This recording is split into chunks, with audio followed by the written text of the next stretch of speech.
Brooksaw Antiques here. Today we have this 1974 Smith-Corona Galaxie 12 vintage portable typewriter. I'm going to show you how to use the functions and make sure they all work. Up top is the adjustable paper guide. This helps you guide the page in straight. I'm going to line that up with the edge of the platen, which is the main roller that feeds the paper.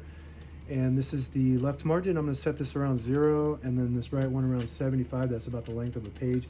And this is the paper support arm that flips up from the back. And this is the paper bale that sits on top. It's got 2 adjustable rollers.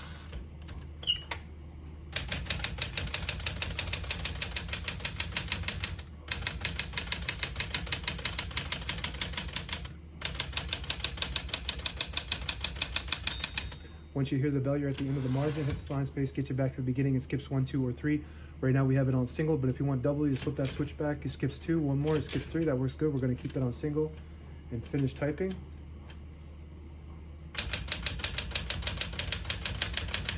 As you can see, all the keys type nice and none of them skip or stick. I'll type a sentence in red on the next line. Switch from black to red. There's a switch on the right side here. You flip that all the way down. It prints the bottom portion of the ribbon.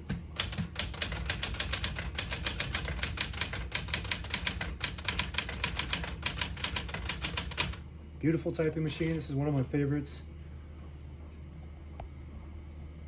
The print looks really good. It's a great typewriter, reliable typewriter for daily typing. And it's one of the only typewriters that have these nice colors.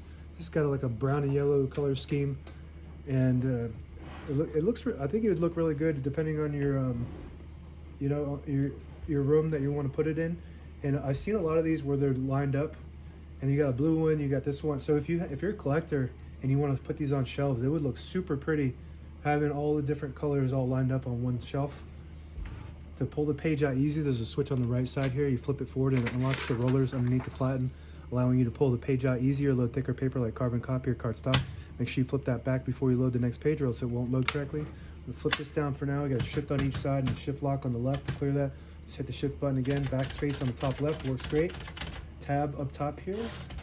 Right now we don't have any set, so we're going to set one right there in the middle, and it stops at that spot they set it at. To clear it, just go to that spot and then hit clear.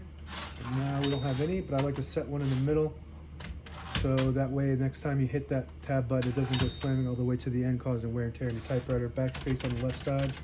This is a cool function. A few different unique functions on this is one is a power space. So you hit that power space, it's like a machine gun space. Another cool function is this all keys down key. So if you get your keys stuck, you push that and it brings them down, so you don't have to go in there and touch them and get ink on your fingers. And another one is these 2 top end keys are custom. These pop off, and you can replace the caps on the heads here. I don't know if you can still find those, but these 2 custom keys, most typewriters don't have a 1 exclamation point key, so a lot of people might replace those with something that they like a accent mark or something. Okay, we're going to open the hood now. All the brand new ribbons loaded on the left, so it's pulling to the right. If you want to switch that direction, you just flip this switch back. It'll pull counterclockwise to the left. Push it up, it pulls clockwise to the right. That's the direction we want it. We're going to move the color back up to black. Prints the top portion of the ribbon when you have it in the middle. Prints no ink at all, just leaves a stencil. When you have it on the bottom, prints red. Or if you have a solid black ribbon, it'll just use the bottom portion of the ribbon. Touch control on the left here, low, medium, and high. The higher you go, the more tension there is when you hit the keys. You do have to hit them harder for them to print, but they respond faster. The lower, you don't have to hit them as hard to print. This is your carriage lock. You lift that up and it'll release the carriage and lock in the middle. So when you have it in the case, it doesn't bang around. It will cause damage to your escapement, also called an escapement throwout. The escapement is the gears that allow the carriage to advance when you type. And to clear that, you just move the carriage to the right. This is the carriage release lever on the right side here. Very smooth. This is a 3D printed carriage release lever because the originals broke off, which is very common. So if you have one of these and you need some, check my shop out. Pretty cheap, and they don't make them anymore, so you kind of do have to go with the 3D printed ones unless you get some originals, which are pretty much not great. They break all the time. If you push in the button at the end of the knob here, it disables the spacing, so you can get to an exact spot on the page. You let it go, you get the clicks. Each one of those clicks is 1 space. Same concept with this lever on the inside here. You flip that down right in here and it'll disable the spacing. You push it up, you get the clicks. And right inside of the platen there is the page gauge. So if you load the page on 11, right below 11 there's a little groove.